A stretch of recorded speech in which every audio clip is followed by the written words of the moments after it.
On poursuit notre rétrospective de l'année 2018, une année durant laquelle la cause nationale du Sahara marocain était au devant de l'actualité. Le Royaume du Maroc a rappelé le caractère sacré et non négociable de sa souveraineté nationale. Le Maroc s'est montré aussi disponible pour accompagner le processus de l'ONU de résolution pacifique de ce différend régional qui lui est imposé de l'extérieur. Pour en parler, on joint en duplex Naïm Kamal. Vous êtes directeur du site d'information Tweed.ma.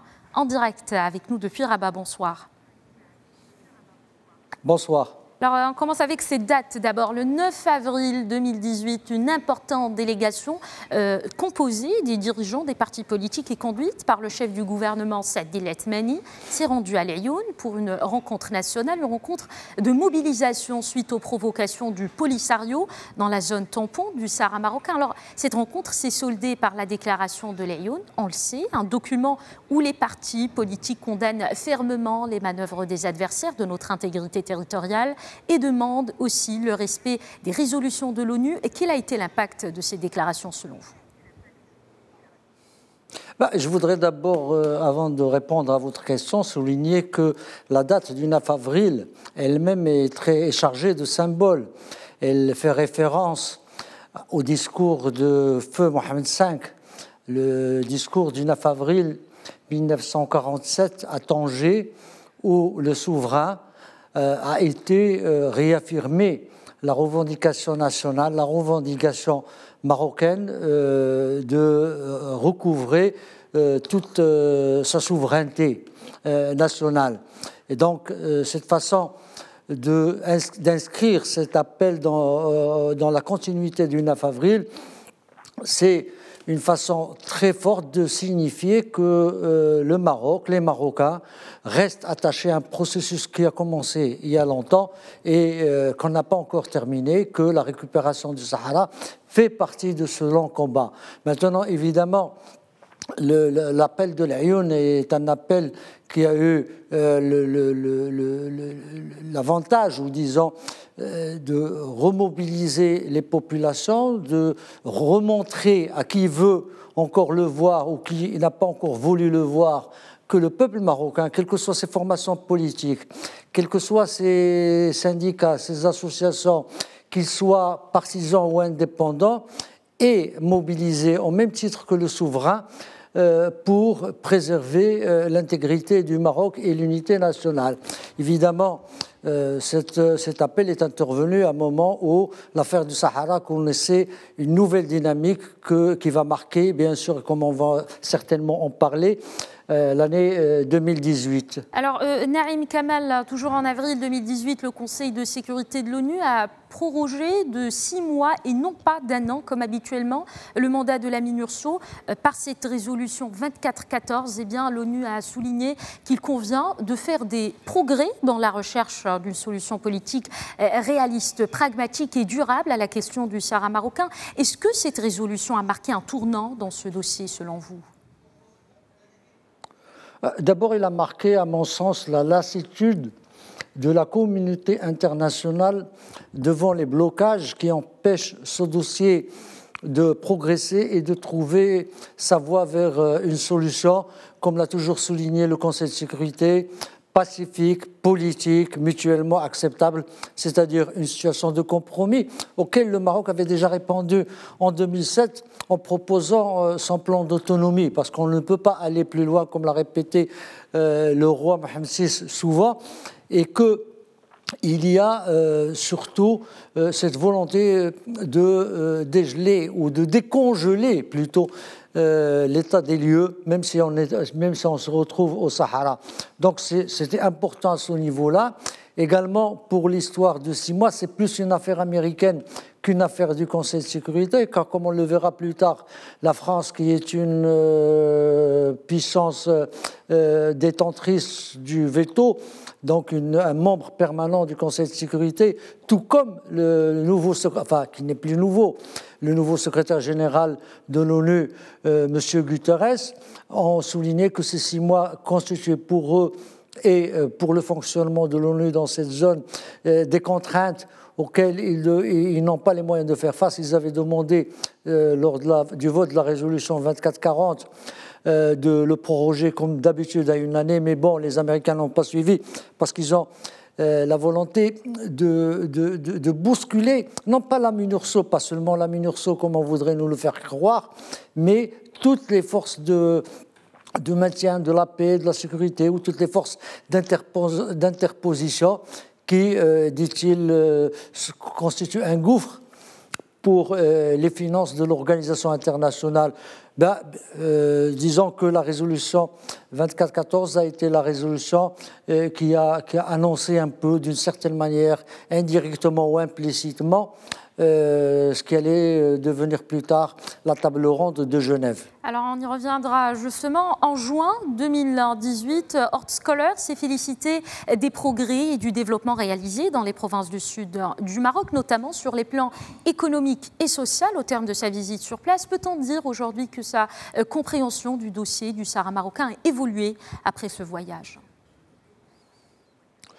Je crois que dès sa première tournée déjà dans la région, il a compris déjà qu'il a certainement été bien briefé que M. Kohler n'est pas n'importe qui, c'est un ancien président des États-Unis, c'est un grand homme des finances et c'est un cadre supérieur plus, si j'ose dire, qui a dû d'abord connaître les éléments de son dossier avant de venir, mais qui a pu voir et constater et surtout dire que, en faisant référence à l'histoire de l'Allemagne et de la France, que ce conflit ressemble quelque part aux antagonismes qui opposaient Paris et Berlin pendant des siècles et qu'il va falloir trouver des voies de coopération.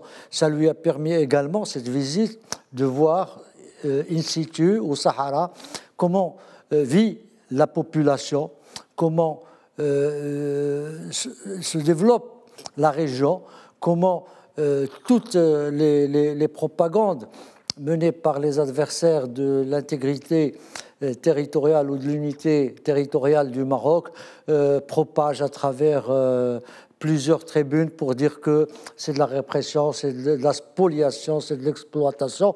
Or, on le sait, rien n'est moins vrai. Ça lui a permis de voir ça. Ça lui a permis surtout de constater qu'il y a beaucoup de liberté dans cette région, qu'il a pu contacter les représentants de la population sahraoui, la majorité d'ailleurs, qui est pour l'intégrité territoriale du Maroc, comme également rencontrer les éléments qui épousent les théories séparatistes que prône l'Algérie pour la région. Ça lui a permis quand même de toucher, de palper de près cette réalité qui est au fait plus favorable qu'on puisse le penser. Alors, aux positions marocaines. Naïm Kamal, à peu près 4 mois plus tard, fin octobre 2018 exactement, le Conseil de sécurité des Nations Unies a prorogé le mandat de la MINURSO de 6 mois jusqu'au 30 avril 2019. Un fait majeur, la résolution 2440 a consacré l'Algérie en tant que partie principale au processus visant à trouver, je cite, une solution politique réaliste, pratique et durable à la question du Sahara. Alors cette résolution a confirmé ce que dit le Maroc depuis des années. Est-ce qu'il s'agit d'un tournant selon vous ? Depuis toujours. Oui, bien sûr que c'est un tournant dans la mesure où c'est l'aboutissement d'un processus, d'une prise de conscience qui sait que, ou alors disons la mise en avant d'une réalité que tout le monde connaît, que si ce conflit piétine, que si ce conflit existe à la base, c'est parce qu'il y a un État, il y a un pays qui le porte à bout de bras, et ce pays n'est autre que l'Algérie. Donc, on l'a souvent dit, on l'a vu le processus, on a vu les puissances du Conseil de sécurité le dire progressivement qu'il faudrait que l'Algérie s'implique un peu plus, que l'Algérie était quand même partie prenante. Et là, on est en train d'arriver vraiment vers le dévoilement pratiquement intégral de cette réalité, et le fait de l'inviter à s'impliquer d'abord sans condition et de bonne foi dans ce processus est un pas en avant et effectivement, comme vous le dites, un tournant dans l'évolution du dossier. Alors, Naïm Kamal, on ne peut pas parler du différend sur le Sahara marocain sans parler de cette date, le 6 novembre 2018. Eh bien, à l'occasion du 43e anniversaire de la Marche verte, le roi Mohamed VI a adressé un discours à la nation. Le souverain a déclaré la disposition du Maroc au dialogue direct et franc avec l'Algérie. Il a aussi proposé la création d'un mécanisme politique conjoint de dialogue et de concertation. Cette initiative royale a été d'ailleurs saluée à l'unanimité par la communauté internationale. Ce dialogue avec l'Algérie est-il possible aujourd'hui?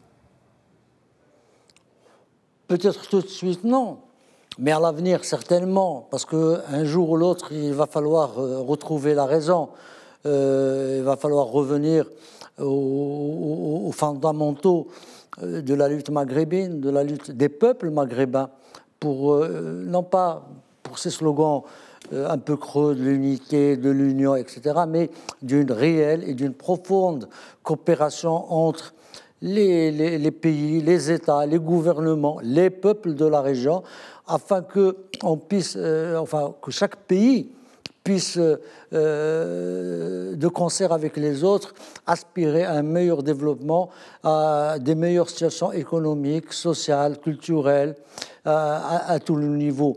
Bon, pour l'instant, l'Algérie est vraisemblablement encore préoccupée par d'autres problèmes que ceux du Sahara. Il a des problèmes de succession à régler, des élections qui arrivent, qu'elle ne sait pas comment aborder, mais que le Maroc, le roi du Maroc, indépendamment de cette situation, a voulu tendre la main, dire voilà, on va poser tous les problèmes selon la forme que vous voulez, et que sa proposition était restée ouverte à toutes les suggestions pour qu'elle puisse être rentable et bénéfique, et pour qu'elle puisse générer ce climat. Voilà donc une invitation au dialogue pour résumer, Naïm Kamal, très brièvement, sous l'égide de l'ONU, on le sait, les 5 et 6 décembre, l'émissaire des Nations Unies pour le Sahara marocain, Scholar, a réuni différentes parties de ce différend régional à Genève. Qu'est-ce qu'on retient de cette réunion?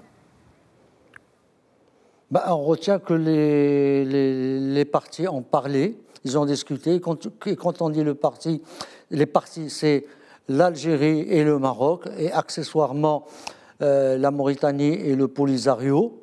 Et chacun a pu développer ses points de vue. Il y aura probablement d'autres rencontres si rien ne vient entraver ce processus.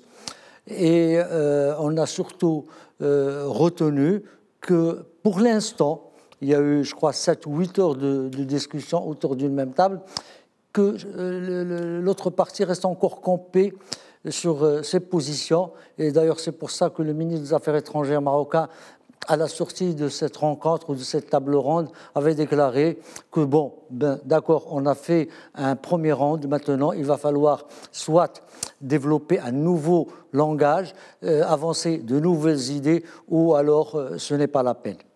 Merci beaucoup Naïm Kamal, merci beaucoup. Je vous rappelle que vous êtes directeur du site d'information cuidin.ma. Merci encore une fois d'avoir répondu aux questions de Média TV.